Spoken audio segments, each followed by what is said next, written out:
எதற்காக இதை பேசுகிறோம் அப்படின்னாங்க, ஒரு அரசியல் மேடையில் நம்ம இதெல்லாம் பேச முடியாதுங்க. அரசியல் மேடை, திமுகவுடைய மேடை எப்படி இருக்கும்னா, ஸ்டாலின் அவங்க இருக்கிறாங்கன்னா ஒரு பேப்பர் கையில் இருக்கும். மத்திய அரசு திட்டிட்டியா 1, வடக்கு தெற்கு சொல்லிட்டியா 2, ஹிந்தி திருப்பி பேசிட்டியா 3, எல்ஐசியில் யாரோ ஒருத்தர் ஹிந்தியில் லெட்டர் எழுதுனா போட்டுட்டியா 4, நாமளே அனுமதி கொடுத்துட்டு கையெழுத்து போட்டுட்டு நாமளே இல்லைன்னு சொல்லலாமா 5. இது ஒரு டிப்பிக்கல் ஃபார்முலா பேஸ்ட் பாலிடிக்ஸ். இந்த 3 மாத காலம் நான் வெளியே படிக்க சென்றிருந்த பொழுது பார்த்தீங்கன்னா, ஒரு சக்சஸ்ஃபுல் ஆக்டர் பாலிடிக்ஸ் வந்துட்டாரு, ஒரு failed actor deputy chief minister ஆயிட்டார். இன்னைக்கு வந்தீங்கன்னா பத்திரிகை நண்பர்கள் கேட்குற முதல் கேள்வியும் சினிமாவை சுற்றி தான் இருக்கு. முதல் கேள்வி சென்னை விமான நிலையத்தில், முதல் கேள்வி நம்முடைய கோயம்புத்தூர் விமான நிலையத்தில் நம்முடைய அன்பு பத்திரிகை நண்பர்கள் கேட்கக்கூடிய கேள்வி, இவங்க அரசியல் எப்படி பார்க்குறீங்க, அவங்க எலிவேஷன் எப்படி பார்க்குறீங்க. ஆனால் எனக்கு தெரியும், உங்களுக்கு தெரியும், காமன் மேனுக்கு அதனால் ₹1 பிரயோஜனம் இருக்கான்னு கேட்டிங்கன்னா கண்டிப்பாக கிடையாது. காமன் மேனுக்கு ₹1 பிரயோஜனம் இருக்கா? நான் யாரையும் குற்றம் சுமத்தலை. நடிகர் விஜய் அவர்களுடைய அரசியல் நான் வரவேற்கிறேன், வரணும். ஒரு உச்சத்தில் இருக்கக்கூடிய நடிகர், பெரும் அன்பை பெற்றிருக்கக்கூடிய நடிகர், நிறைய பேர் அவருடைய படத்தை ரசித்து பார்க்குறாங்க. ஆனால் அரசியல் பரிமாணம் வேறு. அரசியல் என்பது முழுமையான ஒரு வேறு களம். ஆனால் வரட்டும், களமாடட்டும், பார்ப்போம். மக்கள் என்றும் நன்றாக இருக்க வேண்டும், எல்லா மக்களும் நன்றாக இருக்க வேண்டும் என்று நினைக்கக்கூடிய அன்பர்கள் எல்லாம் ஒன்றாக இணைந்து இந்த வாய்ஸ் ஆஃப் கோவை பாராளுமன்ற தேர்தலின் போது கோயம்புத்தூரில் இருக்கக்கூடிய தன்னார்வ குழுக்கள் எல்லோரும் ஒன்றாக இணைந்து மக்கள் ஒன்றா சேர்ந்து இந்த எலெக்ஷனுக்காக ஆரம்பிச்சிங்க. கிட்டத்தட்ட 20,000 பேர் அப்போ இருந்தீங்க. தேர்தல் முடிந்த பிறகு எல்லோருக்கும் நன்றி சொல்ல வேண்டும் என்று இந்த குழு விரும்பிய பொழுது அந்த கூட்டத்திற்கு நானும் வந்திருந்தேன். ஒரே ஒரு நன்றியை மட்டும் அவர்களுக்கு தெரிவித்துவிட்டு, இன்றிலிருந்து இந்த குழுவை நீங்கள் கலைத்துவிட்டு கோயம்புத்தூர் மக்களுடைய குரலாக நீங்கள் மாற வேண்டும். வாய்ஸ் ஆஃப் கோவை நீங்களே பேர் வச்சிருக்கீங்க எல்லோரும் இணைந்து. அது எந்த கட்சியாக இருந்தாலும் யாராக இருந்தாலும் கூட நம்ம ஆனந்த் ரங்கநாதன் அவர்கள் பேசியது போல, நல்லது செய்யும் பொழுது நல்லது என்று சொல்லுங்கள், கெட்டது செய்யும் பொழுது கெட்டது என்று சொல்லுங்கள். மக்களுடைய குரலாக தொடர்ந்து இருந்தீங்கன்னா இது எப்பொழுதும் கூட நிலைத்திருக்கும். ஒரு அரசியல் கட்சியை சார்ந்தோ, ஒரு தனி மனிதனை சார்ந்தோ, ஒரு இயக்கத்தை சார்ந்தோ இருக்கும் பொழுது ஏதோ ஒரு நேரத்தில் ஒரு சின்ன நெருடல் மக்களுக்கு வர ஆரம்பித்து விடும். இன்னைக்கு வாய்ஸ் ஆஃப் கோவை ஒரு மிக அற்புதமாக நேற்று இன்று 2 நாட்களும் இணைந்து தமிழகத்தில், இந்தியா முழுவதும், ஏன் உலகம் முழுவதும் இருக்கக்கூடிய நல்ல மனிதர்களை இங்கே அழைத்து தர்மத்தை பற்றி பேச வச்சிருக்கிறேன். என் ஆரம்ப விழாவே பாருங்க, பரம் பூஜ்ய நம்முடைய சங்கராச்சாரியா சாமி அவங்க பேசினாங்க. ஆரம்பமே பொறுமையை பற்றி கிட்டத்தட்ட ஒரு 15-20 நிமிடம் வீடியோ கான்ஃபரன்ஸில் பேசினாங்க. அதன் பிறகு வந்திருக்கக்கூடிய ஒரு பேச்சாளர்களும் கூட மிக முக்கியமாக எதற்கு இந்தியாவில் இந்த நேரத்தில் இதை நாம் பேச வேண்டும், அதுவும் தமிழகத்தில் குறிப்பாக எதற்காக இதை பேச வேண்டும், அரசியலமைப்பு சட்டத்திலிருந்து இந்து கோவில்கள் வரை தொடாத ஒரு இடமே கிடையாதுங்க. 2 நாட்கள் முழுமையாக எனக்கு கிட்டத்தட்ட முடிகிற இந்த தருவாயில் இருக்கிறோம்.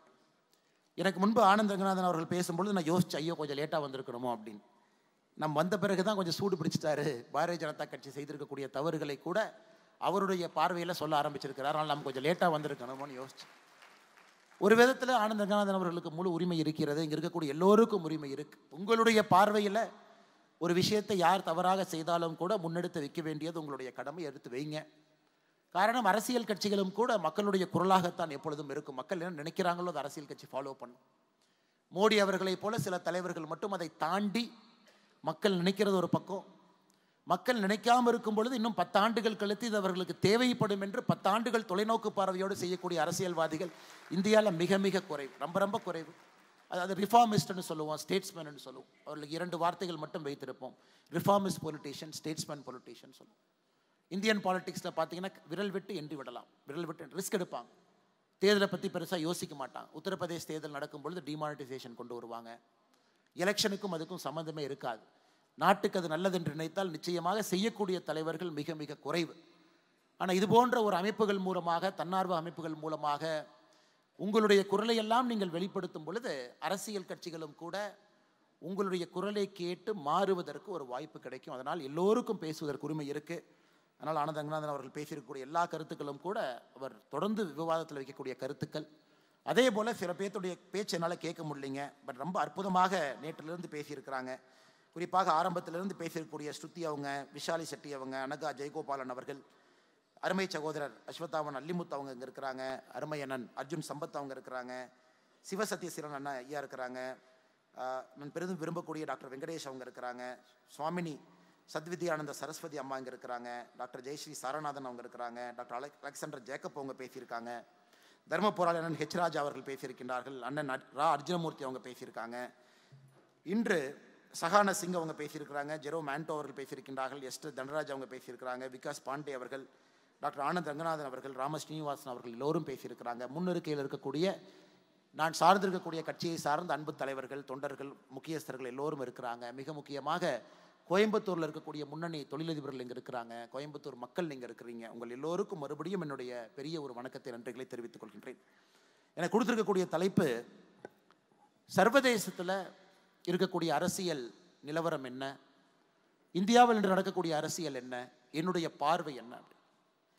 இது ஒரு டேஞ்சரஸ் டாபிக்ங்க. காரணம், நான் ஒரு அரசியல் கட்சியில் ஒரு பொறுப்பில் இருக்கேன், அதுவும் ஒரு மிக முக்கியமான பொறுப்பில் இருக்கேன்.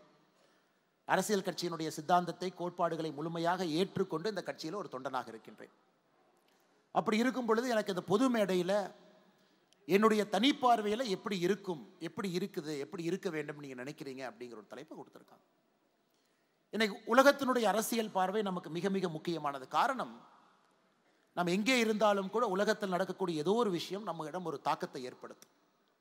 குறிப்பாக அமெரிக்கா எலெக்ஷனை பாரு, ட்ரம்ப் ஜெயிச்சிருக்காங்க, 312 எலக்ட்ரல் காலேஜ் ஓட்டு வாங்கி ஜெயிச்சிருக்காங்க.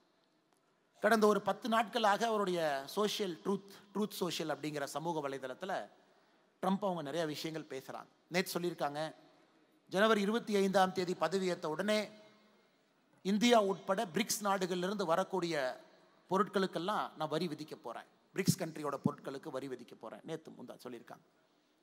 கனடா உட்பட எல்லா நாடுக்கும் வரி விதிக்க போகிறேன், யூகே உட்பட வரி விதிக்க போகிறேன். இதெல்லாம் ஒரு பக்கம்.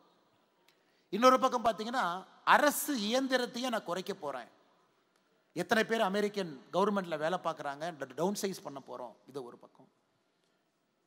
முதல் நாள் இல்லீகல் இமிகிரன்ஸ் எல்லாரையும் அமெரிக்காவிலிருந்து வெளியேற்ற போகிறோம்.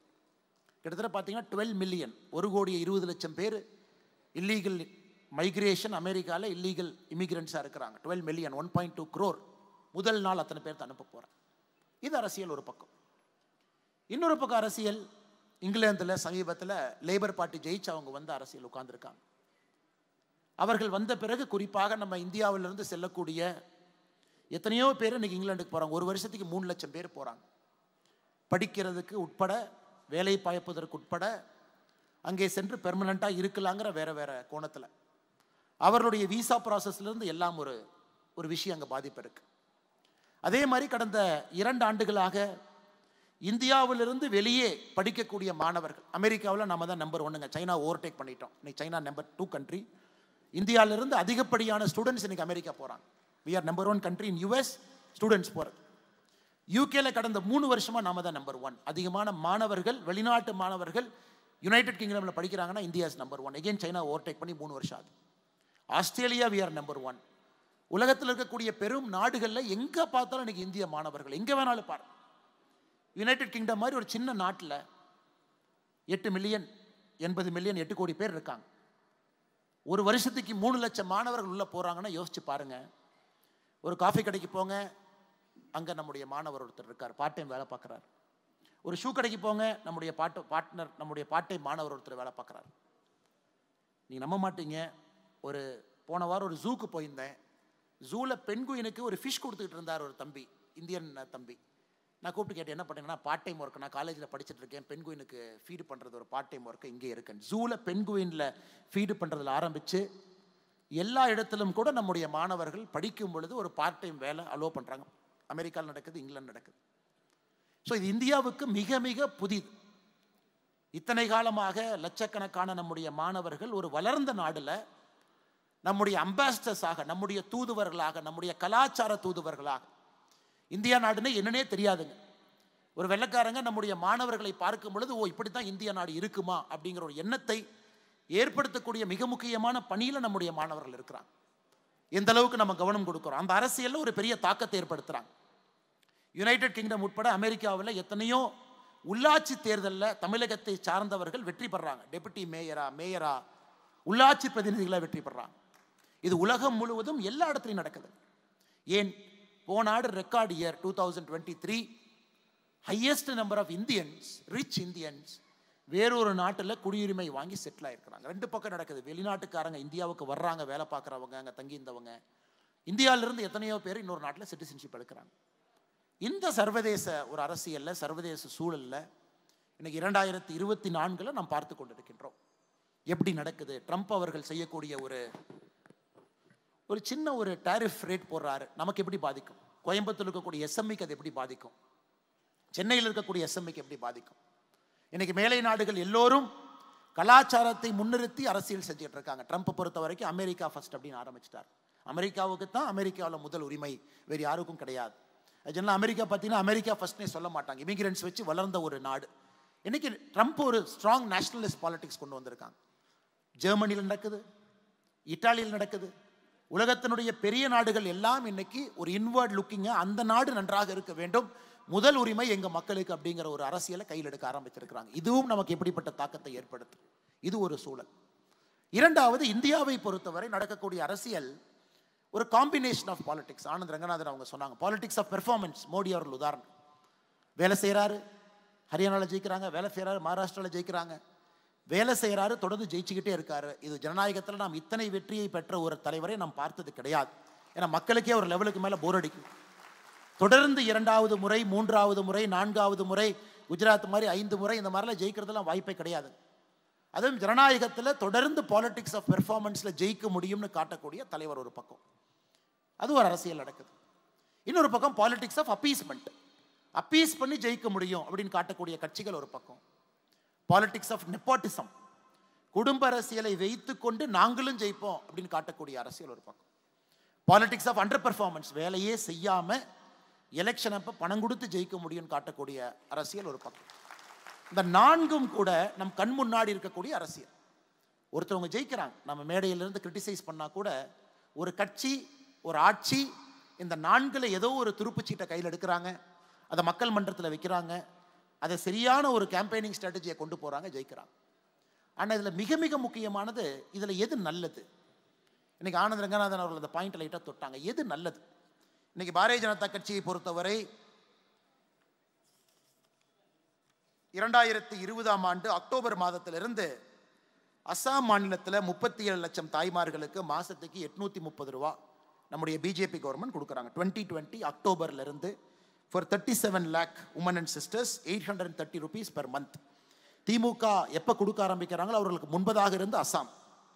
பாரதிய ஜனதா கட்சியினுடைய மத்திய பிரதேசம் பிஜேபி ஆட்சி 2023 மார்ச் மாதத்திலிருந்து 1,29 லட்சம் தாய்மார்களுக்கு மாதம் 1,250 ரூபாய் கொடுக்குறாங்க. 2024 மார்ச் மாதத்திலிருந்து சத்தீஸ்கர் பாரதிய ஜனதா கட்சியினுடைய ஆட்சி 70 லட்சம் தாய்மார்களுக்கு மாதம் 1000 ரூபாய் கொடுக்குறாங்க. 2024 ஜூலை மாதம் முதல் மகாராஷ்டிரா மாநிலத்தில் 1,70 லட்சம் தாய்மார்களுக்கு பாரதிய ஜனதா கட்சியினுடைய ஆட்சி 1,500 ரூபாய் மாதம் கொடுக்குறாங்க.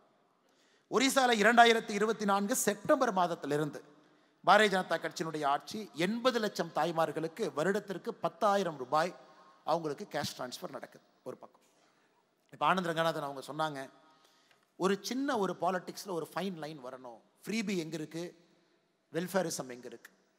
ஃப்ரீபியில் ஆரம்பித்து வெல்ஃபேரிசத்தில் முடியுதா, இல்லை வெல்ஃபேரிசத்தில் ஆரம்பித்து அது ஃப்ரீபியை நோக்கி போகுதா அப்படிங்கிற ஒரு கேள்வி கேட்டாங்க. இன்னைக்கு மோடி அவர்கள் 2014 இந்த இரண்டையும் சரிவர செய்யக்கூடிய ஒரு மனிதராக மாறி இருக்கின்றார். இரண்டையும் நாங்கள் லெஃப்டிஸ்ட் கவர்மெண்ட் ஒரு பேர் கொடுப்பாங்க. இவங்க லெஃப்டிஸ்ட், இவங்க வந்தாங்கன்னாவே மக்களுக்கு எல்லாம் சலுகைகள் மட்டும்தான் கிடைக்கும். இது ரைட்டிஸ்ட் கவர்மெண்ட், இவங்க வந்தாங்கன்னா மக்களை கசக்கி பிழுங்கி வருமான வரியெல்லாம் ஏற்றி நான் ரோடு போடுறேன், பாலம் கட்டணும்னு ரைட்டிஸ்ட் கவர்மெண்ட் சொல்லுவாங்க. இலவசம் என்பது ஃப்ரீபின்னு இருக்காது, வெல்ஃபேர் எக்கனாமிக்ஸ் இருக்காது. ஆனால் இன்னைக்கு மோடி அவர்களுடைய ஆட்சி 10 ஆண்டு காலம் யாராச்சும் உன்னிப்பாக பார்த்தீங்கன்னா அவரே நம்பர் கொடுத்தார். 40 கோடி மகளிருக்கு மேலே வங்கி கணக்கு. ஒரு வங்கி கணக்கில் 1,500 ரூபாய் கொரோனா காலகட்டத்தில். 80 கோடி மக்களுக்கு இன்னைக்கு 5 கிலோ அரிசி, 1 கிலோ பருப்பு ஒரு மாசமும். 5 லட்சம் ரூபாய் மருத்துவ காப்பீடு லட்சக்கணக்கான கோடிக்கணக்கான நம்முடைய மக்களுக்கு. 18 கோடிக்கு மேற்பட்ட விவசாய பெருமக்களுக்கு வருஷத்துக்கு 18,000 ரூபாய். இதெல்லாம் ஒரு பக்கம் பார்க்கும் பொழுது மோடிஜி அவர்களை பொறுத்தவரை 2 விஷயத்தில் தெளிவாக இருக்காங்க. ஒரு பக்கம் உள்கட்டமைப்பு வசதிகள் நடந்துகிட்டே இருக்கணும். 48 லட்சம் கோடி ரூபாய் நம்ம வாங்குற பட்ஜெட்டில் அது போயிட்டே இருக்கணும். இன்னொரு பக்கம் கேஷ் இன்ஃபியூஷன் நடக்கணும். ஏன்னா சிஸ்டம் அந்த அளவுக்கு எஃபிஷியன்ட் கிடையாது. நாம் சில பேருக்கு சில நேரத்தில் கை தாங்கலாக நிற்க வேண்டிய அவசியம் ஒரு அரசுக்கு இருக்கு. அதை செய்யணும். அதுவும் மிக முக்கியமாக மோடி அவர்களை பொறுத்தவரை இது ஏதோ ஒரு இலவசமாக அள்ளி தெளித்து விட்டு அதன் மூலமாக இது வாக்காக மாறும் என்று சொல்வதை விட இந்த கேஷ் டிரான்ஸ்ஃபர் என்பது கன்சிஸ்டண்டாக ஒரு பாரதிய ஜனதா கட்சியினுடைய ஆட்சியும் நாம் பார்க்கிறோம். எல்லா தரப்பட்ட மக்களுக்கும் எல்லா விதமான சலுகைகளும் வர வேண்டும் என்று நினைக்கக்கூடிய ஒரு அரசியல். இது ஆனந்த ரங்கநாதன் அவர்கள் இதை ஃப்ரீபி என்று சொன்னால் சொல்வதற்கு முழு உரிமை அவருக்கு இருக்கு. இன்னொரு பார்வையில் அது வெல்ஃபேர் எக்கனாமிக்ஸ்னு சொன்னாலும் சொல்வதற்கு ஒரு உரிமை இருக்கு. இன்னைக்கு அரசியல் கட்சிகள் பார்த்தீங்கன்னா எக்ஸாக்டா அந்த மிடில் கோர்ட்ல நிற்கிறோம், சென்டர் கோர்ட்ல நின்று பார்த்து கொண்டிருக்கின்றோம். எதை எப்படி கொண்டு வரணும், எப்படி டிசைன் பண்ணணும். எல்லாம் இலவசமாக செல்லும் பொழுது என்ன ஆகும்? இல்லை இலவசமாக ஒன்றுமே இல்லை, வெல்ஃபேர் எக்கனாமிக்ஸே கிடையாது, ஒன்லி இன்ஃப்ராஸ்ட்ரக்சர் டெவலப்மெண்ட் என்று சொல்லும் பொழுது என்ன ஆகும்? இந்த காலகட்டத்தில் இன்னைக்கு இந்திய அரசியல் இருக்கு. இதை ராகுல் காந்தி அவர்கள் போன்றவர்கள் அடுத்த கட்டம் எடுத்துட்டு போக பார்க்குறாங்க. அதாவது அனைத்தும் இலவசமாக கொடுக்க முயற்சி பண்ணுறோம், நாட்டில் எந்த விதமான வளர்ச்சி இல்லை என்றாலும் கூட அதை பற்றி நீங்கள் கண்டுக்காதீங்க. 60 லட்சம் கோடி எம்எஸ்பி எல்லா விவசாய பொருளுக்கும் கொண்டு வந்து 60 லட்சம் கோடி. ஆனால் இன்னைக்கு விவசாய பொருள் 23 பொருளுக்கு எம்எஸ்பி இருக்கு. அதே கிட்டத்தட்ட 15 to 18 லட்சம் கோடி ரூபாய் இருக்கு. எதற்காக இதை பேசுகிறோம் அப்படின்னாங்க, ஒரு அரசியல் மேடையில் நம்ம இதெல்லாம் பேச முடியாது. அரசியல் மேடை திமுகவுடைய மேடை எப்படி இருக்கும்னா, ஸ்டாலின் அவங்க இருக்கிறாங்கன்னா ஒரு பேப்பர் கையில் இருக்கும். மத்திய அரசு திட்டியா 1, வடக்கு தெற்கு சொல்லிட்டியா 2, ஹிந்தி திருப்பி பேசிட்டியா 3, எல்ஐசியில் யாரோ ஒருத்தர் ஹிந்தியில் லெட்டர் எழுதுனா போட்டுட்டியா 4, நாமளே அனுமதி கொடுத்துட்டு கையெழுத்து போட்டுட்டு நாமளே இல்லைன்னு சொல்லலாமா 5. இது ஒரு டிப்பிக்கல் ஃபார்முலா பேஸ்ட் பாலிடிக்ஸ். அடுத்தது இந்த பக்கம் இவங்களை சரி பண்ணுறக்கு இதெல்லாம் செஞ்சிட்டுனா இவனை திட்டு அவனை திட்டு. இது ஒரு விதமான அரசியல். ஆனால் இது போன்ற ஒரு மேடைகளில் அறிவுபூர்வமான மக்கள் அமர்ந்து அரசியல் கட்சியை சாராதவர்கள் நிறைய பேர் இருக்கும் பொழுது நாம் பேசுகிற கருத்துக்கள் தான் அரசியல் கட்சியினுடைய மேனிஃபெஸ்டோவாக சில காலத்தில் மாற ஆரம்பிக்கும். அதற்குத்தான் நான் வரும்போது சுதர்ஷன் அவர்களை நடுவில் உட்கார வச்சாங்க. ஏன்னா அவரே உட்கார வைக்கல, சுதர்ஷன் என்கின்ற மனிதர் உட்கார வைக்கலைங்க. வாய்ஸ் ஆஃப் கோவை நடத்தக்கூடிய இந்த விழாவில் உங்கள் பிம்பமாக இருக்கக்கூடிய ஒருவரை இந்த நிகழ்வில் உட்கார வைக்கணும். காரணம், இது முக்கியமான ஒரு நிகழ்வு. அரசியல் கட்சியெல்லாம் தாண்டி சாதாரணமாக வாழக்கூடிய, எனக்கும் அரசியலுக்கும் சம்பந்தம் இல்லை என்று நினைக்கக்கூடிய உங்களை போன்ற சோ கால்டு மிடில் கிளாஸ் அப்படிங்கிற ஒரு வார்த்தையை போடுவாங்க. சோ கால்டு மிடில் கிளாஸ் அப்படின்னு. ஏன்னா மிடில் கிளாஸ் மக்களை பொறுத்தவரை பெருசாக யோசிக்க மாட்டாங்க, குடும்பத்தை பற்றி யோசிப்பாங்க, அவர்களுக்கு மாத வருமான செலவு பற்றி யோசிப்பாங்க. வேறு எதுவும் யோசிப்பதற்கு அவர்களுக்கு நேரமே இருக்காது. வேலை செய்யக்கூடியவர்கள் மிடில் கிளாஸ் என்பதற்காக சோ கால்டு மிடில் கிளாஸ் அப்படிமா. என்னைக்கு இந்த மிடில் கிளாஸ் மக்கள் அதை நாம் உடைக்க போகின்றோம் அப்படின்னு நினைக்கிறோமோ அன்னைக்கு தாங்க அரசியல் மாறும். நாம நினைக்கணும், என்னை நடக்கக்கூடிய அரசியல் எப்படி இருக்கு. 48 லட்சம் கோடி ரூபாய் பட்ஜெட் எப்படி போடுறாங்க, தமிழ்நாட்டில் 3 லட்சம் கோடி ரூபாய் பட்ஜெட் திமுக அரசு எப்படி போடுறாங்க, அந்த பட்ஜெட்ல எந்தெந்த பணம் எங்க போகுது, தமிழ்நாட்டில் உள்கட்டமைப்பு இருக்கா, அதே நேரத்தில் வெல்ஃபேர் எக்கனாமிக்ஸ் மகளிருக்கு, பெண்களுக்கு, குழந்தைகளுக்கு தேவையானது நடக்குதா, அதே நேரத்தில் ஆரம்ப கல்வி சிறப்பாக இருக்கா, அதே நேரத்தில் சுத்தமான சுகாதாரம் இருக்கக்கூடிய ஒரு நல்ல ஒரு மருத்துவ வசதி நமக்கு கிடைக்குதா. இதெல்லாம் நாம் பேசக்கூடிய கேள்விகளாக இருக்கணும். ஆனால் இன்னைக்கு தமிழ்நாடு அரசியல் பார்த்தீங்கன்னா இது எதுவுமே கிடையாதுங்க. இந்த 3 மாத காலம் நான் வெளியே படிக்க சென்றிருந்த பொழுது பார்த்தீங்கன்னா, ஒரு சக்சஸ்ஃபுல் ஆக்டர் பாலிடிக்ஸ் வந்துட்டாரு, ஒரு failed actor deputy chief minister ஆயிட்டார். இன்னைக்கு வந்தீங்கன்னா பத்திரிகை நண்பர்கள் கேட்குற முதல் கேள்வியும் சினிமாவை சுற்றி தான் இருக்கு. முதல் கேள்வி சென்னை விமான நிலையத்தில், முதல் கேள்வி நம்முடைய கோயம்புத்தூர் விமான நிலையத்தில் நம்முடைய அன்பு பத்திரிகை நண்பர்கள் கேட்கக்கூடிய கேள்வி, இவங்க அரசியல் எப்படி பார்க்குறீங்க, அவங்க எலிவேஷன் எப்படி பார்க்குறீங்க. ஆனால் எனக்கு தெரியும், உங்களுக்கு தெரியும், காமன் மேனுக்கு அதனால் ₹1 பிரயோஜனம் இருக்கான்னு கேட்டிங்கன்னா கண்டிப்பாக கிடையாது. காமன் மேனுக்கு ₹1 பிரயோஜனம் இருக்கா? காமன் மேனுக்கு ரெவல்யூஷனரியாக ஒரு அரசியல் கொண்டு வந்திருக்காங்களா? இல்லை. நான் யாரையும் குற்ற சுமத்தலை. நடிகர் விஜய் அவர்களுடைய அரசியல் நான் வரவேற்கிறேன், வரணும். ஒரு உச்சத்தில் இருக்கக்கூடிய நடிகர், பெரும் அன்பை பெற்றிருக்கக்கூடிய நடிகர், நிறைய பேர் அவருடைய படத்தை ரசித்து பார்க்குறாங்க. ஆனால் அரசியல் பரிமாணம் வேறு. அரசியல் என்பது முழுமையான ஒரு வேறு களம். ஆனால் வரட்டும், களமாடட்டும், பார்ப்போம். அதே நேரத்தில் உதயநிதி ஸ்டாலின் அவர்களோட எலிவேஷன் நான் என்ன சொல்கிறேன், பல இடத்துல கிரிட்டிசைஸ் பண்ணல. எலிவேஷன் என்ன சொல்கிறேன்னா, இது ஒரு விதமான அரசியலை முன்னெடுக்கிறேன், அது மக்கள் பார்க்குறாங்க. ஏன்னா அவங்க கட்சி யாரை கொண்டு வர வேணும் இருக்கோ அவங்களுக்கு உரிமை இருக்குது. ஏன்னா இந்த மேடையில் முழுமையாக அரசியல் பேசினா அது தவறாக போயிருங்க. இன்னைக்கு மக்களுக்கு பயன்படக்கூடிய அரசியல் நம்ம பேசலைங்க, நம்ம பேசுறது இல்லை. ஒரு ஸ்டெர்லைட் மூடுனால காப்பர் எக்ஸ்போர்ட் பண்ணிக்கிட்டு இருந்த ஒரு நாடு இன்னைக்கு காப்பர் இம்போர்ட் பண்ண ஆரம்பிச்சிருக்கு அப்படிங்கிற செய்தி எத்தனை தமிழகத்தினுடைய ஊடகத்தில் அது வந்திருக்கு. ஒரு நாடு ஸ்டெர்லைட் கம்பெனியை விடுங்க, யார் நடத்துகிறாங்க விடுங்க, we are not bothered. யாரோ XYZ அதை நடத்திட்டுங்க. இன்னைக்கு ஒரு ஸ்டெர்லைட் நிறுவனத்தை மூடியதுனால இந்தியா ஒரு பெரிய மேலை நாடின் மீது காப்பரை வாங்க வேண்டிய நிலைமைக்கு இந்தியா தள்ளப்பட்டிருக்கிறது. அப்போ ஜியோ பாலிட்டிக்ஸில் இந்தியாவுக்கு என்ன பிரச்சனை சர்வதேச அரசியலில் ஏற்படும் அப்படிங்கிறத ஒரு common man, so called middle class நம்ம சொல்கிறவங்க அவங்க புரிஞ்சுக்கிட்டாங்கன்னா இதை வச்செல்லாம் நீ அரசியலே பண்ண முடியாது, பண்ண முடியாது.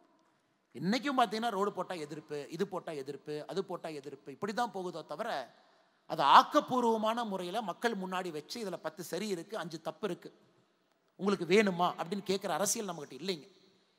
டங்ஸ்டன் மதுரையில் எடுத்தால் கண்டிப்பாக 10 பிரச்சனைகள் அதில் இருக்குது, இல்லைன்னு அது சொல்லவே இல்லைங்க. கண்டிப்பாக இருக்குது.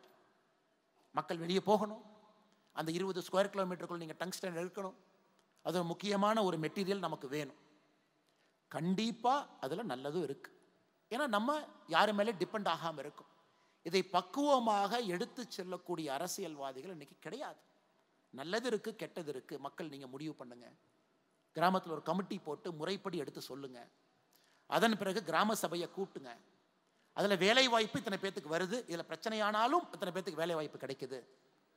சுகாதாரம், சுற்றுச்சூழல் பிரச்சனை இந்த மாதிரி கையாளுறாங்க, மத்திய அரசு அதிகாரிகள் நீங்கள் சொல்லுங்க, கிராம சபையில் எங்கிட்ட சொல்லுங்க, என்ன பிரச்சனை நீங்கள் சொல்லுங்க, எவ்வளோ இன்வெஸ்ட்மெண்ட் வரும், அதனால் அதை சுற்றி எந்த விதமான தொழிற்சாலைகள் வரும் சொல்லுங்க. இதெல்லாம் கிடையாதுங்க. ஒரே வார்த்தை எதிர்ப்பு அல்லது ஒரே வார்த்தை ஆதரவு. இந்த அரசியல் என்பது எப்போ மாறும் என்றால் middle class, so called middle class இருக்கக்கூடிய பெரும்பான்மையான மக்கள் உங்களுடைய குரல் நீங்கள் உயர்த்தி கேட்கணும். இந்த அரசியல்னால எனக்கு லாபம் என்ன, எனக்கு நஷ்டம் என்ன, அது கேட்காத வரைக்கும் இதே மாதிரி எதற்கெடுத்தாலும் எதிர்ப்பு எதிர்ப்பு எதிர்ப்பு என்கின்ற அரசியலை மட்டும். அதான் மத்திய அரசு நேற்று ஒரு தன்னிலை விளக்கம் கொடுக்க வேண்டிய நிலைமைக்கு போயிட்டாங்க. 2024 பிப்ரவரி நாங்கள் இந்த டங்ஸ்டனுக்காக டெண்டர் கொண்டு வந்தோம். மாநில அரசு கிட்ட கருத்து கேட்டோம். மாநில அரசு கருத்து சொன்னாங்க. ஆனால் எங்கேயும் மாநில அரசு எதிர்ப்புங்கிற வார்த்தையை பயன்படுத்தலை. 20 ஸ்கொயர் கிலோமீட்டருக்கு 1.76 ஸ்கொயர் கிலோமீட்டர் அது பயோடைவர்சிட்டி ஹாட்ஸ்பாட்னு மட்டும்தான் சொன்னாங்க. டெண்டர் போட்டாச்சு, ஒரு நிறுவனம் எடுத்தாச்சு, ஹிந்துஸ்தான் ஒரு ஜிங்க் எடுத்தாச்சு. நவம்பரில் 10 மாதம் கழித்து தமிழக அரசு எதிர்ப்பு சொல்லாமல் 10 மாதம் கழித்து இன்னைக்கு முதலமைச்சர் அவர்கள் மத்திய அரசு கடிதம் எழுதுறாங்க. இதைத்தாங்க நாங்கள் எதிர்க்கிறோம், இதைத்தான் எதிர்க்கிறோம். பிள்ளையை கிள்ளி விட்டு தொட்டிலை ஆட்டுவதை மட்டும்தான் எதிர்க்கின்றோம். பிரச்சனையா முதல்ல சொல்லுங்க. மீத்தேன் ஹைட்ரோ கார்பன் திட்டத்திற்கு நான் கையெழுத்து போட்டேன், ஆனால் தெரியாமல் போட்டுட்டேன்னு 10 வருஷம் கழிச்சு சொல்லாது. அதன் பிறகு பாரதிய ஜனதா கட்சியினுடைய தலைவர்கள், தொண்டர்கள் டெல்லி போய் சண்டை போட்டு அந்த மீத்தேன் திட்டத்தை நிறுத்த வேண்டிய கட்டாயம் எங்களுக்கு வந்திருக்கு. டெண்டர் இஷ்யூ பண்ணது உங்களுக்கு. அதனால் நீ எந்த அரசியல் கட்சியும் குறை சொல்லாமல் இன்னைக்கு ஆக்கப்பூர்வமான அரசியல் தான், அதை நாம சயின்டிஃபிக்காக பேசணும். கண்டிப்பாக எதனாலையும் 100% லாபம் கிடையாது, எதனாலையும் 100% நஷ்டம் கிடையாது. எதை எடுத்தாலும் இட்ஸ் அ காம்ப்ரமைஸ், சென்ட்ரல் இருக்கும். தொழிற்சாலை வந்தால் பிரச்சனை தான், ஆனால் வேலை வாய்ப்பு வரும். சுற்றுச்சூழல் கெடும், என்னதான் சொன்னாலும் 1% கெடும். தொழிற்சாலையும் வேண்டும், வேலை வாய்ப்பு வேண்டும். அதே நேரத்தில் சுற்றுச்சூழலும் கெடக்கூடாது, மக்களும் அந்த இடத்தை விட்டு போகக்கூடாது, பூர்வீக குடிகள். இதை பேசக்கூடிய அரசியல்வாதிகள் இன்னைக்கு நம்மகிட்ட இருக்காங்களா? கிடையாது. விரல் விட்டு என்ன முடியுங்களா தமிழகத்தில்? கிடையாது. அதனால் என்னுடைய அன்பான வேண்டுகோள், வாய்ஸ் ஆஃப் கோவை வருகின்ற காலத்தில் இந்த மேடையில் நிறைய அரசியல் கட்சியை சார்ந்த எல்லா விதமான சித்தாந்தம் இருக்கக்கூடியவங்க. ஒரு அரசியல்வாதி தமிழ்நாட்டினுடைய மேடையில் சொல்றார், நான் 5 பெருமாள் கோயிலை இடிச்சேன் அப்படின்னு. அவரே பேச சொல்லுங்க, தவறு கிடையாது. எங்களை போன்ற எத்தனையோ மனிதர்கள் சொல்றோம், தமிழகத்தில் பாரதிய ஜனதா கட்சி தலைமையிலான பாரதிய ஜனதா கட்சி கூட்டணி இங்கே வரும் பொழுது தமிழகத்தில் என்டோமெண்ட் போர்டு அப்படிங்கிறது இருக்காதுன்னு சொல்றோம். எங்ககிட்டயும் கேளுங்க.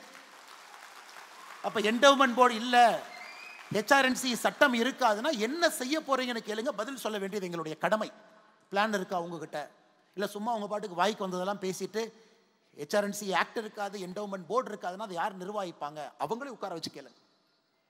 இரண்டரையும் பேசாம மாட்டாம சென்டர்ல சுத்துறாங்க.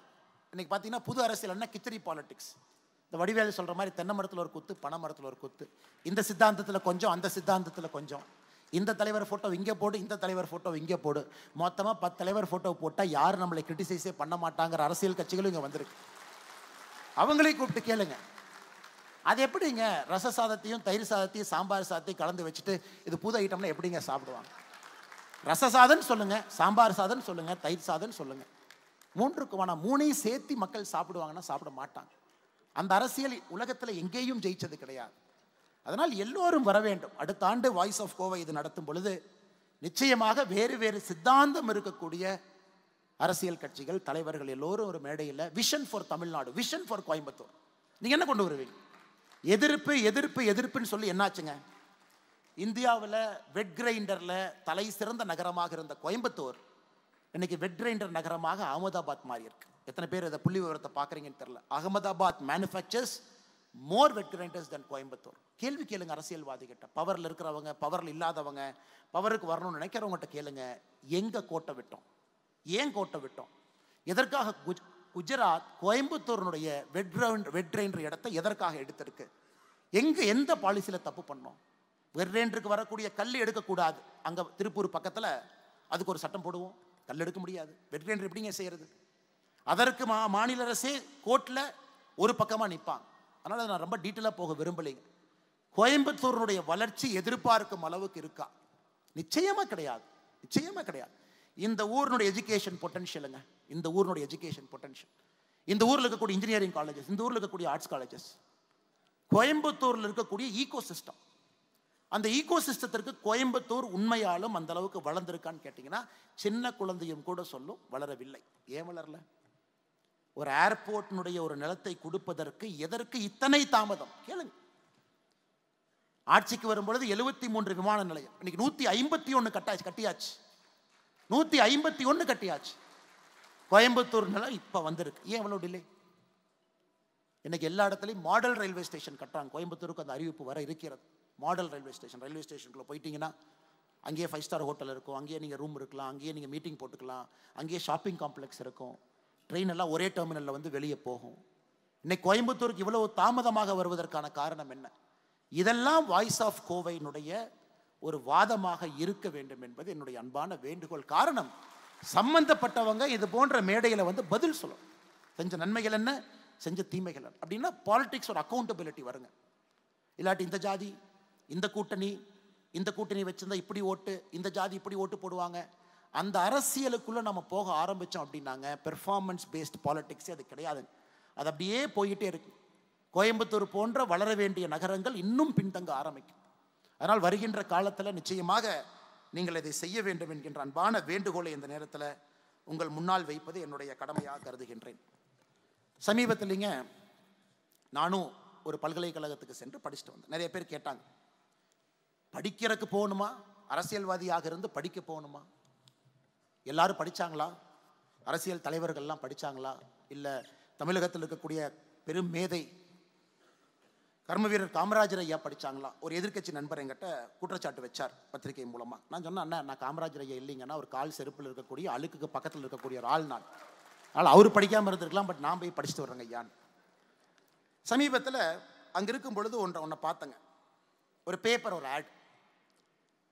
அன்னை தமிழ்நாட்டை ஆள பிறந்தவரே, ஆரியம் வென்ற திராவிட திருமகனே, இளைஞர்களின் எழுச்சி நாயகனே, ஈடு இணையற்ற வெற்றி சரித்திரமே, உடன் பிறப்புகளின் உயிரோவியமே, ஊருலகம் மெச்சும் கொள்கை வீரனே, எல்லாருக்குமானவரே, ஏற்றம் தரும் நாயகரே, ஐந்தெழுத்து மந்திரமே, ஒட்டுமொத்த தமிழர்களின் நம்பிக்கையே, ஓய்வறியா உழைப்பின் திராவிட தலைமுறையே, ஔதாரியம் நிறைந்தவரேன். சரி, வழக்கமாக திமுக யாரோ ஆடு போடுறாங்க, இது வழக்கமாக. யாரப்போ அந்த ஆடு கொடுத்தான்னு பார்த்தா அண்ணன் பிடிஆர் பழனிவேல் தியாகராஜன்.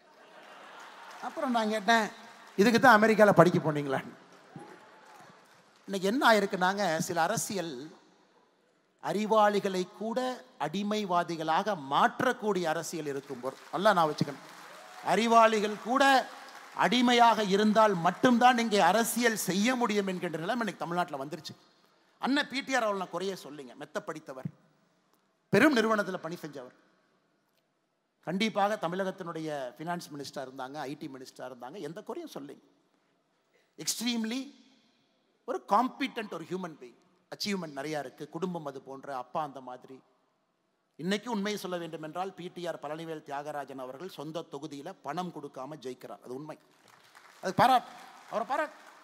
மாற்று கட்சியாக இருந்தாலும் மாற்று சித்தாந்தம் இருந்தாலும் கூட பணம் கொடுக்காம ஒரு மனுஷன் எலெக்ஷன் ஜெயிச்சுட்டு வர்றாருன்னா பிடிஆர் ஜெயிக்கிறார். அதெல்லாம் அந்த அந்த ப்ளஸ் மார்க்லாம் நம்ம போட்டுடலாங்க. ஆனால் மைனஸ் மார்க் பாருங்க, அவரையும் இது போன்ற எழுத வைத்திருக்கிறார். அவரையும் இது போன்ற, அவருக்கும் உதயநிதி ஸ்டாலினுக்கும் தராஸ் தட்டில் உட்கார வச்சு கம்பேர் பண்ண. அதனால் தயவு செய்து இதை நான் ஒரு அரசியல் மேடையாக நான் பயன்படுத்துறேன்னு தவறா நினைச்சுக்காதீங்க. உள்ள இருக்கக்கூடிய உந்துதலை சொல்லுகின்றேன். ஒரு இளைஞன் இங்க இருக்கிறாங்க, வெளியே நிற்கிறாங்க. ஒரு நடுத்தர குடும்பத்தில், விவசாய குடும்பத்தில் அந்த இளைஞன் பிறந்திருக்கின்றான், சகோதரன் சகோதரி. அரசியலுக்கு வர வேண்டும் என்கின்ற ஆசை அந்த குழந்தைக்கு இருக்குன்னா, அமெரிக்கா இங்கிலாந்துலாம் 2 ரூட்டுங்க. படித்து மேலே போய் உன்னை சாதிச்சு அரசியலுக்கு வரலாம். 90% அந்த ரூட்டில் தான் வருவாங்க.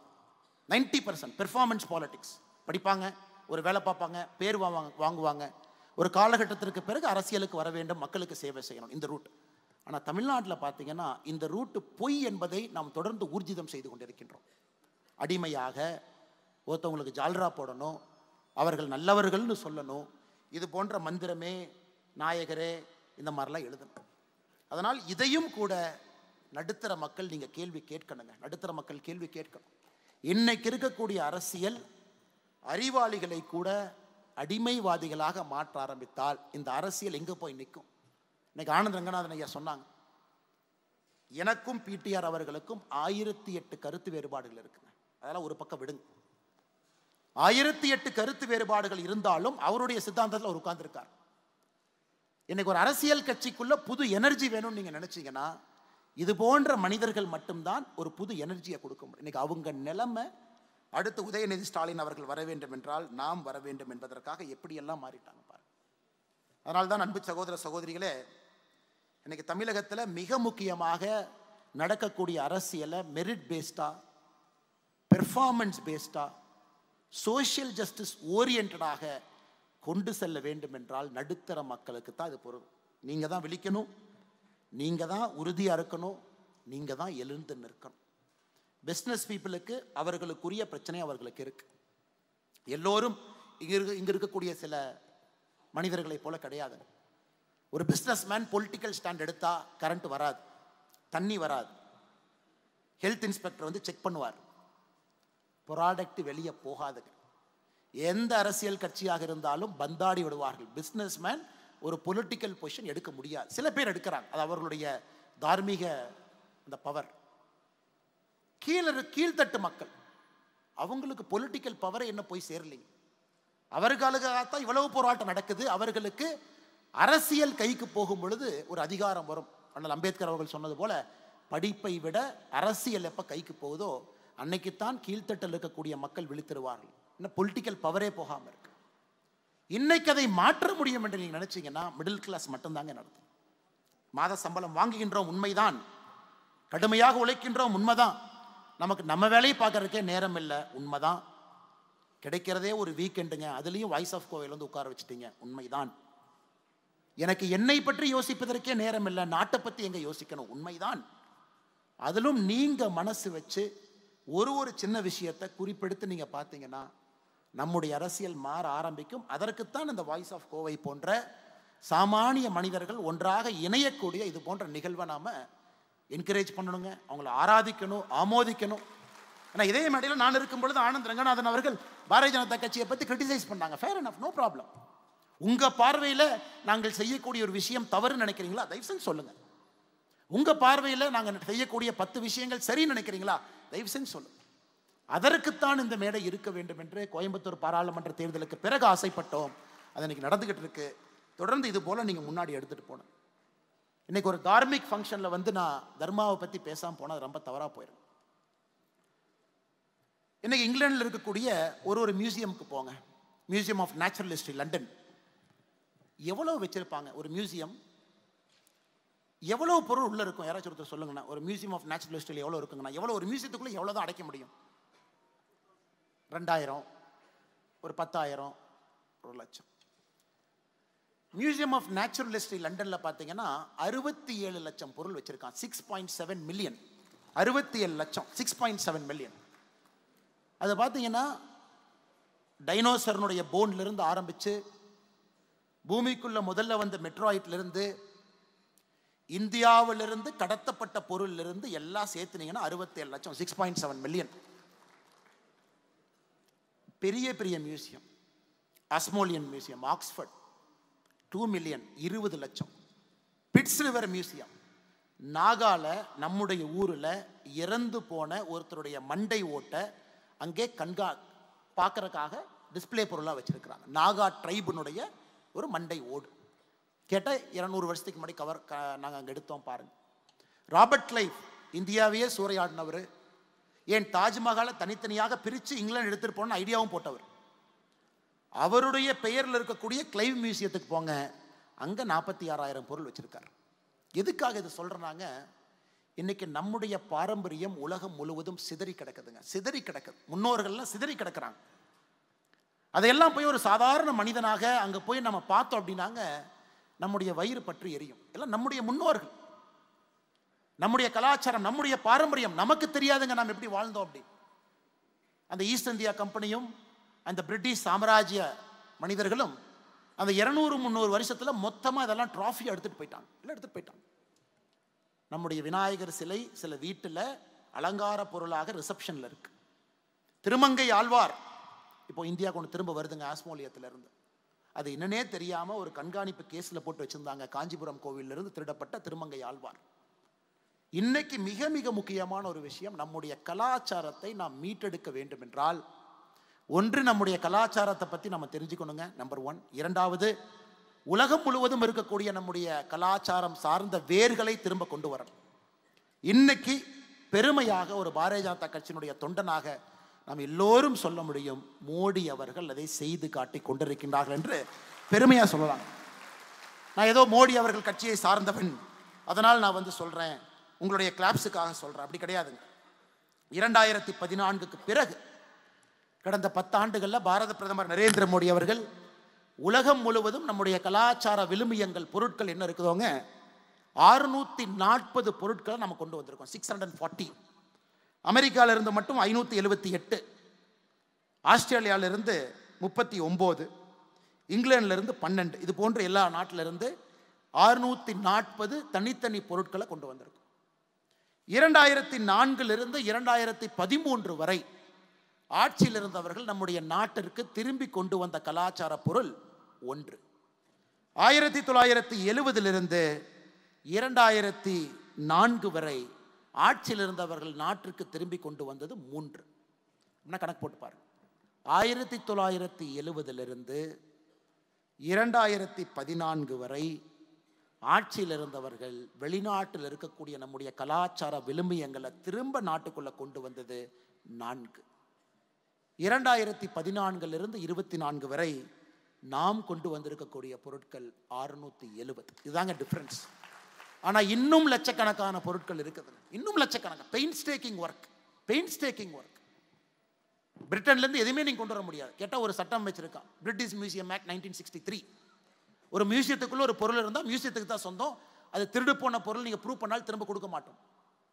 இந்தியாவிற்கு வந்திருக்கக்கூடிய அந்த 11ம் மோடி அவர்கள் தலையிட்டு பிரைம் மினிஸ்டர் தன்னுடைய பர்சனல் டிஸ்கிரிஷனில் அந்த 11 பொருளும் கொடுத்துருக்காங்க. அமெரிக்காவுடைய முன்னாள் அதிபர் ஜோ பிடனும் பாரத பிரதமர் நரேந்திர மோடி அவர்களும் 2022 கல்ச்சரல் ப்ராப்பர்ட்டி அக்ரிமெண்ட் கையெழுத்து போட்ட பிறகு அமெரிக்காவிலிருந்து கிட்டத்தட்ட 640 இந்தியாவுக்குள்ள வர ஆரம்பிச்சிருக்கு. இன்னைக்கு இது போன்ற அமைப்புகளில் இளைஞர்கள் இங்கே இருப்பீங்க. இதை வந்து ஒரு வேள்வியா நீங்க எடுத்துக்க. இளைஞர்கள் யாராச்சும் இருக்கீங்க, உங்களுக்கு இதில் ஆர்வம் இருக்குன்னா வேள்வி எடுத்து hunt for our artefacts. Belgium, France, Italy, Spain, America, England எங்க இருந்தாலும் நீங்க ஒரு வேள்வியாக எடுத்து திரும்பி கொண்டு வர்றதுக்கு நீங்க நில்லுங்க முன்னாடி. இன்னைக்கு ஆஸ்மோலியன் மியூசியம், ஆக்ஸ்போர்ட் பல்கலைக்கழகம் ஒரு தனி மியூசியமே நடத்துறாங்க. ஆஸ்மோலியன் மியூசியம்ல நான் போய் பார்க்கும்போது ஒரு அழகா திருமங்கை ஆழ்வார் அற்புதமா அந்த சிலை இருந்துச்சு. என்கிட்ட சொன்னார் அந்த மியூசியமோட கியூரேட்டா, இதாங்க இந்தியாவுக்கு திரும்ப கொடுக்குறோம். ஒரு சின்ன ஒரு அக்ரிமெண்ட்டுக்காக பெண்டிங்கில் இருக்குது. திருமங்கை ஆழ்வார் நான் சொன்னீங்க, எங்கள் காஞ்சிபுரத்து கோயிலுங்க அது. அதை இந்தியா பிரைடு ப்ராஜெக்ட் என்கின்ற அமைப்பு, அருமை சகோதரர் எஸ் விஜயகுமார்னு ஒருத்தர் இருக்கார். அந்த டீம் பார்த்தீங்கன்னா ஒரு பொருளாக கண்டுபிடிச்சு ஃபோட்டோ எடுத்து தமிழ்நாட்டில் இந்தியாவில் எஃப்ஐஆரை செக் பண்ணி எங்கே திருட்டு போச்சுங்கிற ப்ரூஃபை மேட்ச் பண்ணி இந்த கோயிலில் இருந்த ஃபோட்டோவும் அதுவும் ஒன்று அந்த ப்ராவினன்ஸ் எஸ்டாப்ளிஷ் பண்ணி கடுமையாக போராடி ஒரு பொருளை கண்டுபிடித்த பிறகு இந்திய அரசுக்கு தெரிவித்த பிறகு நாம் அதை வாங்கிட்டு வரோம் நாட்டில் இருந்து. இப்போ திருமங்கை ஆழ்வார் ஆஸ்மோலியன் மியூசியத்திலிருந்து இன்னும் ஒரு 2-3 மாதங்களில் தமிழ்நாட்டு காஞ்சிபுரத்துக்கு ஜம்முன்னு திருமங்கை ஆழ்வாருடைய வரவு எங்கே இருக்கு. அதனால் இதை நீங்கள் மறந்துடாதீங்க. நம்ம ஏதோ பெரிய விஷயங்களை பேசினாலும் கூட இங்கே இருக்கக்கூடிய நம்முடைய இளைஞர்கள் இது ஒரு வேள்வியாக நீங்கள் எடுத்துக்கணும். கலாச்சாரத்தை மீட்டு கொண்டு வருவது, இங்கே இருக்கக்கூடிய கலாச்சாரத்தை பேணி காட்பது, இரண்டையும் நீங்கள் செஞ்சால் மட்டும்தாங்க அடுத்த தலைமுறைக்கு நாம் நேற்றிலிருந்து பேசக்கூடிய சனாதன தர்மமாக இருக்கட்டும், நேற்றிலிருந்து பேசக்கூடிய நம்முடைய அந்த மண்ணினுடைய தன்மையாக இருக்கட்டும், அடுத்த தலைமுறை இன்னும் 1000 ஆண்டுகள் கழித்து இன்னொருத்தருக்கு தெரியணும்னாங்க நம்முடைய முன்னோர்கள் எப்படி வாழ்ந்தாங்க அப்படிங்கிறது நீங்கள் சொன்னால் மட்டும்தான் அவர்களுக்கு தெரியும். இல்லை என்றால் நிச்சயமாக அவர்களுக்கு தெரிவதற்கு வாய்ப்பு இல்லை. அதனால் இதையும் செய்யணும். அரசும் செய்யுது. அரசுனால எல்லாத்தையும் செய்ய முடியாதுங்க. தனி மனிதர்களுடைய ஒத்துழைப்பு, தனி மனிதர்களுடைய ஈடுபாடு வேண்டும் கலாச்சார பொருட்களை திரும்பி கொண்டு வருவதற்கு. அதிலும் நிச்சயமாக நீங்கள் கவனம் செலுத்துவீர்கள் என்கின்ற முழு நம்பிக்கை. கடைசியாக ஒரே ஒரு விஷயத்தை உங்கள் முன்னால் வைக்க வேண்டும் என்பது என்னுடைய அன்பான ஒரு வேண்டுகோள். ஆக்ஸ்போர்ட் பல்கலைக்கழகத்தில் முதல் நாளில் நடந்து போகும்பொழுது ஒருத்தர் டூர் கைடு வந்தார். அவர் எங்கள் 11 பேர்த்துக்கு இதாங்க ஆக்ஸ்போர்ட் பல்கலைக்கழகம் உலகத்திலேயே ரொம்ப பழமையான பல்கலைக்கழகம் இதாங்க அப்படின்னார். நான் கேட்டேன் எத்தனை வருஷம்னு கேட்டேங்க. 900 வருஷம் அப்படின்னாரு. 1000 வருஷம் இருக்கலாம், ஆனால் 900 வருஷம் எங்ககிட்ட ப்ரூஃப் இருக்குது அப்படின்னாரு. இன்னைக்கு வேர்ல்ட்ஸ் ஓல்டஸ்ட் யூனிவர்சிட்டி ஆக்ஸ்போர்ட், இன்னைக்கு வேர்ல்ட்ஸ் பெஸ்ட் யூனிவர்சிட்டி ஆக்ஸ்போர்ட். தொடர்ந்து பார்த்தீங்கன்னா நம்பர் 1 யூனிவர்சிட்டியாக இருக்காங்க. ஆக்ஸ்போர்ட், கேம்பிரிட்ஜ், ஸ்டான்ஃபோர்ட், ஹார்வர்ட் இவங்கெல்லாம் இருக்கிறாங்க. எல்லா படைப்புகள் அங்கே தான், விஞ்ஞானம் அவங்க தான். அவங்க சொல்கிறது தான் தப்பு சரி. நம்ம போடுற கோவிட் வேக்சின் ஆக்ஸ்போர்ட்லேருந்து செஞ்சு வர்றாங்க, ஆக்ஸ்போர்டில் செஞ்சுட்டாங்க சரி, நம்ம எல்லாரும் அந்த ஊசி போட்டிருக்கோம். இன்னைக்கு மேலை நாட்டில் இருக்கக்கூடிய அறிவு களஞ்சியங்கள், பொக்கிஷங்கள் பல்கலைக்கழகங்களாக மாறி ஆரம்பித்திருக்குதுங்க. இந்தியாவில் இன்னைக்கு முதலாக நம்ம யோசிக்க ஆரம்பிக்கிறோம், நம்முடைய பல்கலைக்கழகங்களும் வேர்ல்டு கிளாஸாக வரணும். குவெஸ்ட் வேர்ல்டு யூனிவர்சிட்டி ரேங்கிங் 400ல் 11 தான் இன்னைக்கு இந்தியா இருக்குதுங்க. ஒன்லி 11. மோடி வருவதற்கு முன்பு அது 2, இன்னைக்கு அது 11. ஆனால் ஒரு மனிதன் ஒரு சக்கரத்தை இழுக்க முடியாது. ஒரு மோடி என்கின்ற மனிதன் ஒரு கப்பலை திருப்ப முடியாது. ஒரு மோடி என்கின்ற மனிதன் சக்கரத்தை ஓட்ட முடியாது. ஆனால் அமெரிக்கா, இங்கிலாந்து இந்த பல்கலைக்கழகங்கள் இன்னைக்கு அடிப்படையில் நாம் எப்படி வாழ்கிறோம் அப்படிங்கிறத அவங்க தீர்மானிக்கிறாங்க. நம்ம பயன்படுத்தக்கூடிய சைக்கிள், நாம் சாப்பிடக்கூடிய உணவுப் பொருள், டெஸ்டிங் அங்கே தாங்க நடக்குது. கேன்சருக்கு மருந்து அங்கிருந்து தான் வருது, கோவிடுக்கு மருந்து அங்கிருந்து தான் வருது. அவங்க சொன்னாங்க நான் கம்யூனிகபிள் டிசீஸ் அடுத்த 25 ஆண்டுகள். அவங்க சொல்கிறது தான் பிபி ஒரு காலத்தில் 120/80 சரினாங்க, இன்னைக்கு 130/70 சரிங்கிறாங்க. கேட்டால் ஆக்ஸ்போர்டில் சொல்லிட்டாங்க, கேம்பிரிட்ஜ் சொல்லிட்டாங்க. அதனால் இன்னைக்கு இங்கே இருக்கக்கூடிய நாம் எல்லோரும் ஒரு சபதம் எடுக்கணும். we will build a country of knowledge அப்படிங்கிறதா நம்முடைய சபதமாக இருக்கணுங்க. அறிவு சார்ந்த ஒரு நாட்டை நாம் கட்டமைக்க வேண்டும். அறிவு சார்ந்த நாடு, அறிவு சார்ந்த நாடு. நாம் செய்யக்கூடிய வேலையில் அறிவு சார்ந்த ஒரு பொருளாக இருக்கணும். இதுவும் மிடில் கிளாஸ் தாங்க செய்ய முடியும். நாம் செய்யக்கூடிய வேலையில் பெரிய தொழிலதிபர்கள் முன்னறிக்கையில் இருக்காங்க. அவங்ககிட்ட வேலை பார்த்தா கூட பேட்டன்ட் ஃபைலிங்க்கு நானும் இருக்கணும். நம்ம குழந்தை படித்தா கூட நல்ல ப்ராஜெக்ட் ரிப்போர்ட் எழுதுப்பா, பேருக்கு ஏதோ ஒரு ப்ராஜெக்ட் ரிப்போர்ட் எழுதி மார்க்காக கொடுக்காத சொல்லணும் நம்ம வீட்டில். அதனால் அடுத்த 25 ஆண்டுகள் இந்த விக்ஷித் பாரத் 2047 அது நடக்க வேண்டும் என்றால் அறிவு சார்ந்த ஒரு சமுதாயத்தை கட்டமைத்தால் மட்டும்தான் அது நடக்கும் என்பதை இங்கே இருக்கக்கூடிய நாம் எல்லோரும் புரிந்து கொள்ள வேண்டும். ஜப்பான் எடுத்துக்கங்க, 1995ல் $5 ட்ரில்லியன் அமெரிக்காவை நெருக்கிட்டாங்க. இன்னைக்கு ஜப்பான் $4 ட்ரில்லியன். உலகத்தில் பார்த்துருக்கீங்களா? ஒரு மேலை நாடு 1995லிருந்து 2024 29 வருஷத்தில் $1 ட்ரில்லியன் இழந்திருக்கு ஜிடிபியில். 5 ட்ரில்லியன் to 4 ட்ரில்லியன் சரிஞ்சிட்டாங்க. Argentina developed country to developing country சரிஞ்சிட்டாங்க. காரணம் இந்த நாடுகள் அடுத்த தலைமுறை அறிவை நோக்கி போலிங். நமக்கு சினிமா இருக்கட்டும், இருந்தாலும் குழந்தைங்கிட்ட புத்தகத்தை படிப்பதற்கு சொல்லிக் கொடுங்க.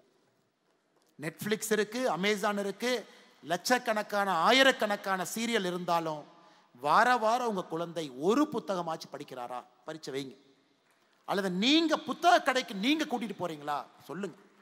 அமேசான்ல டிஸ்கவுண்ட் சேல்ல பொருள் மட்டும் வாங்குறோமா, இல்ல புத்தகத்தையும் வாங்கி கொடுக்குறோமா? அது அப்பா அம்மாவாக, மிடில் கிளாஸாக நீங்க முன்னாடி நில்லுங்க. அதையெல்லாம் தாண்டி அறிவு சார்ந்த நிகழ்வுகள் கோயம்புத்தூர்ல, சென்னையில, தமிழகத்தில் எங்க நடந்தாலும் கூட குடும்பமாக ஒரு அறிவு சார்ந்த நிகழ்ச்சியில போய் இருக்கிறோமா பண்ணுங்க. இதே கொடிசியால என்னுடைய நெருங்கிய நண்பர் அருமை சகோதரர் விஜய் ஆண்டனி அவர்கள் வரும்பொழுது அரங்கமே வலிஞ்சு நின்னாங்க. நான் விஜய் ஆண்டனி அவர்களுக்கு ஒரு மெசேஜ் போட்டேன். பிரதர், வெரி குட் ரெஸ்பான்ஸ் இன் கோயம்புத்தூர். நம்ம மக்கள் பாருங்க எத்தனை பேர் வந்திருக்காங்க. ஒரு அறிவு சார்ந்த நிகழ்வுக்கும் அத்தனை பேர் வர வேண்டும் என்பது என்னுடைய அன்பான ஒரு ஆசை. அறிவு சார்ந்த நிகழ்வு, சயின்ஸ் பற்றி, டெக்னாலஜியை பற்றி, ஜியோ பாலிட்டிக்ஸை பற்றி பேசுகிறாங்க நகருக்கு நம்ம போகணும். இன்னைக்கு கோயம்புத்தூரில் அந்த பக்கம் உணவு திருவிழா நடந்து கொண்டிருக்கு, தவறே கிடையாதுங்க. கொங்கு பகுதியினுடைய உணவு திருவிழா மிக முக்கியம். அடிதடி, கலாட்டா, லா அண்ட் ஆர்டர் ப்ராப்ளம். பத்திரிகை நண்பர்களுக்கு என்ன உணவு திருவிழாவை பற்றி கருத்து சொல்லுங்கண்ணா அப்படின்னு. ரொம்ப கூட்டம் வந்துட்டாங்க, 800 ரூபா வாங்கினாங்க, அப்படியே அலைமோதி கூட்டம் நிற்கிது. மக்கள் ஏன் அவ்வளோ பேர் வர்றாங்க? இன்னைக்கு நம்முடைய மிடில் கிளாஸ் மக்களுக்கு சோஷியல் லைஃப் என்னங்க? சோஷியல் லைஃபே இல்லை. நல்ல பார்க் இருக்கா? கிடையாது. நடப்பதற்கு இடம் இருக்கா? கிடையாது. 1000 ஏக்கர் பூங்கா இருக்கா நகரத்தினுடைய மையப்பகுதியில்? வெளியே குழந்தைகளை கூட்டிகிட்டு போகலாம்? கிடையாது. ஒரு வேர்ல்டு கிளாஸ் ஸ்போர்ட்ஸ் இன்ஃப்ராஸ்ட்ரக்சர், அருமையான ஒரு ஸ்போர்ட்ஸ் இன்ஃப்ரா வச்சுருக்கோம். எல்லா விதமான ஸ்போர்ட்ஸ் ஒரு 150 ஏக்கருக்குள்ளே பில்டு பண்ணியிருக்கோம். சாட்டர்டே சண்டே குழந்தைகள் விளையாடுவதற்கு வாய்ப்பு கிடையாது. நகரத்துக்குள்ளே பொல்யூஷன் இல்லாமல் போக முடியுமா? கிடையாது. அதனால் அரசியல்வாதிகளுக்கு நிர்பந்தம் வைங்க. இதை கொடுக்குறேன் அதை கொடுக்குறேன்னு சொல்கிறீங்களே, நாங்கள் நன்றாக வாழ்வதற்கு என்ன கொடுக்குறீங்கன்னு நீங்கள் கேளுங்க. இது ரொம்ப முக்கியம். அதுவும் சோகால் மிடில் கிளாஸ் தாங்க கேட்க முடியும். So called middle class. நீங்கள் எடின்பரா போங்க, எடின்பரா போங்க. 1700 ஒரு சட்டம் போட்டு பப்ளிக் பாத்வே, பப்ளிக் பார்க்க உருவாக்கணும்னு 1700 சட்டம் போட்டிருக்கான். 1700 எடின்பராலிங்க. அதுக்கு ஸ்காட்லாண்டில் சொல்கிறான், எதுக்கு அந்த சட்டம் போட்டீங்க 1700லினா, மக்கள் தன்னுடைய அன்றாட வேலைகளிலிருந்து விடுபட்டு இயற்கையோடு ஒன்றி நடந்தால் மட்டும்தான் அறிவு சார்ந்த விஷயங்கள் அவர்களுடைய மனதில் எழும்புகிறான். எப்பங்க 1707 எடின்பரால சட்டம் போட்டு பப்ளிக்ல பூங்கா கட்டுறான். எத்தனையை கொண்டு வர்றாங்க, எத்தனை சட்டங்கள் இன்னைக்கு இந்தியாவில் அது வேணுங்க. ஒரு நகரமும் கூட, நான் தொடர்ந்து எலெக்ஷன்லேருந்து சொல்லிட்டு வர்றதுங்க, ஒரு நகரமும் கூட காங்கிரீட் காடுகளாக மாறி, காங்கிரீட் காடுகளாக. அதையும் நீங்கள் தான் கேட்கணும். நீங்கள் கேட்கலீங்கன்னா, நீங்கள் பேசலைன்னா யாரும் உங்களை கேட்கவே மாட்டாங்க.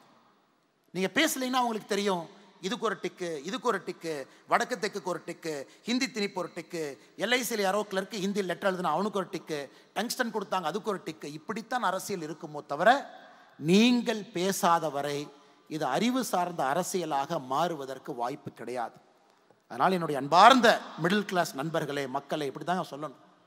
த வாய்ஸ் ஆஃப் கோவையாக இங்கே வந்திருக்கக்கூடிய எல்லா அறிவு சார்ந்த அன்பு சொந்தங்களே, நண்பர்களே, தமிழக அரசியலை மாற்றக்கூடிய வலிமை உங்களுடைய கைக்கு மட்டும் இல்லைங்க.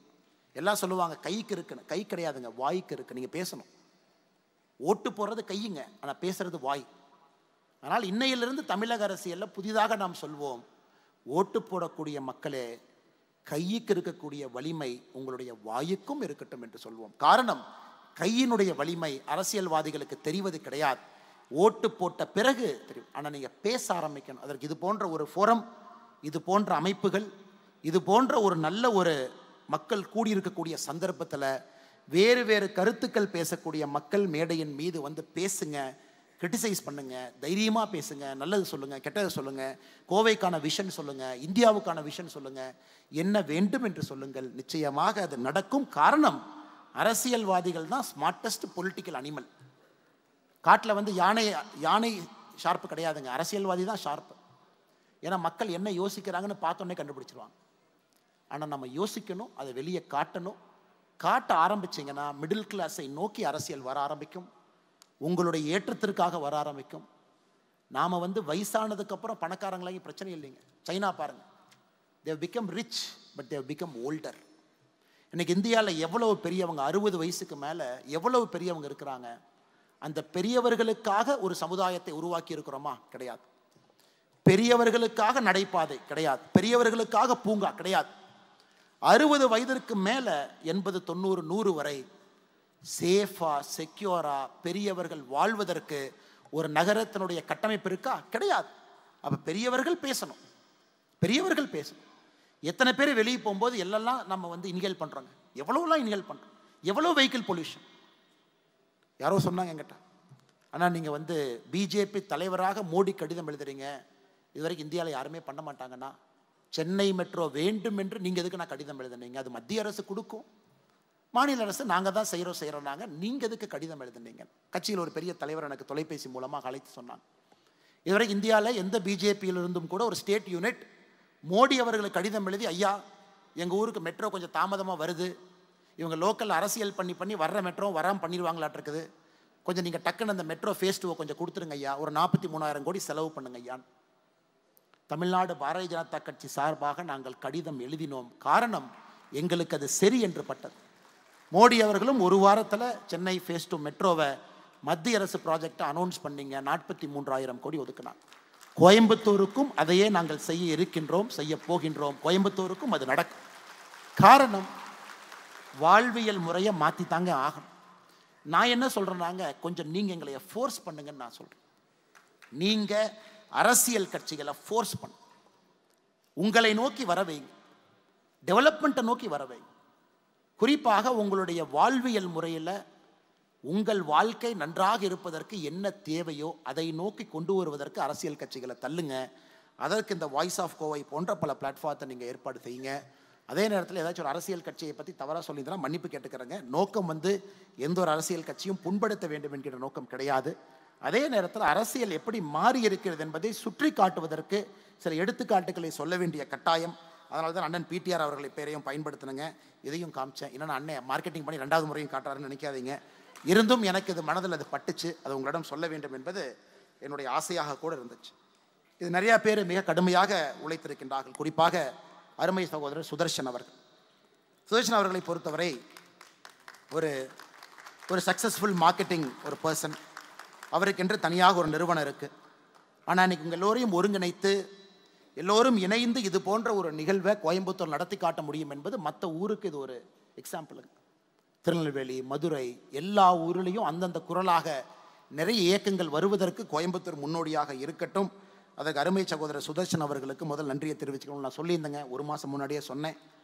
ஸோ நான் சொன்னபடி உங்களுக்கு லண்டன், துபாய் வந்து துபாய், சென்னை வந்து சென்னை, கோயம்புத்தூர் வந்து நேரடியாக இங்கே வந்து இந்த நிகழ்ச்சியில் நான் பங்கேற்று விட்டேன். காரணம், உங்களுடைய உழைப்பு, இது நடக்க வேண்டும், இதை என்கரேஜ் பண்ணணும் அப்படிங்கிறதான் நோக்கங்க. அதே போல் அருமை சகோதரி மேலே ஸ்மித்தி இருக்காங்க, தீபா அவங்க இருக்காங்க, ஜிசி குரூப் கேப்டன் வெங்கடேஷ் அவங்க இருக்கிறாங்க, பாலசுப்ரமணியம் அவர்கள், முரளி அவர்கள், ராதா மேடம் அவர்கள், சிவராமன் அவர்கள், கீதா அவர்கள், எல்லோருக்கும் இந்த நேரத்தில் என்னுடைய அன்பார்ந்த நன்றிகளை, வாழ்த்துக்களை தெரிவித்துக் கொள்கின்றேன். மிக முக்கியமாக தினமலர் பத்திரிகை, உண்மையினுடைய உரைகளாக இருக்கக்கூடிய தினமலர் ஒரு பெரிய ஒரு ஆதரவு இந்த நிகழ்வை கொடுத்துருக்குறாங்க. அவர்களுக்கும் இந்த நேரத்தில் நெஞ்சார்ந்த நன்றி. வந்திருக்கக்கூடிய பத்திரிகை நண்பர்கள், எல்லா பத்திரிகையை சார்ந்த பத்திரிகை நண்பர்கள் இந்த நிகழ்ச்சிக்கு ஆக்கம் ஊக்கம் கொடுத்துருக்குறாங்க. எல்லா பத்திரிகைக்கும் இந்த நெஞ்சார்ந்த நன்றிகளை தெரிவித்துக் கொள்கின்றேன். இந்த நிகழ்ச்சிக்கு வந்திருக்கக்கூடிய எல்லா அன்பு தலைவர்கள், தொண்டர்கள் முன்னாடி இருக்கிறாங்க, நன்றி தெரிவித்துக் கொள்கின்றேன்.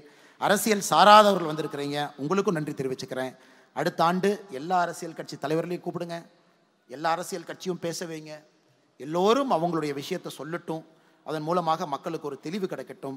அதன் மூலமாக நல்ல ஒரு அரசியல் தமிழகத்திற்கு வரட்டும். வாய்ப்பு கொடுத்தவங்க எல்லோருக்கும் நன்றி தெரிவித்து என்னுடைய உரையை முடித்துக் கொள்கின்றேன். நன்றி, வணக்கம். பாரத் மாதா கி ஜெய்.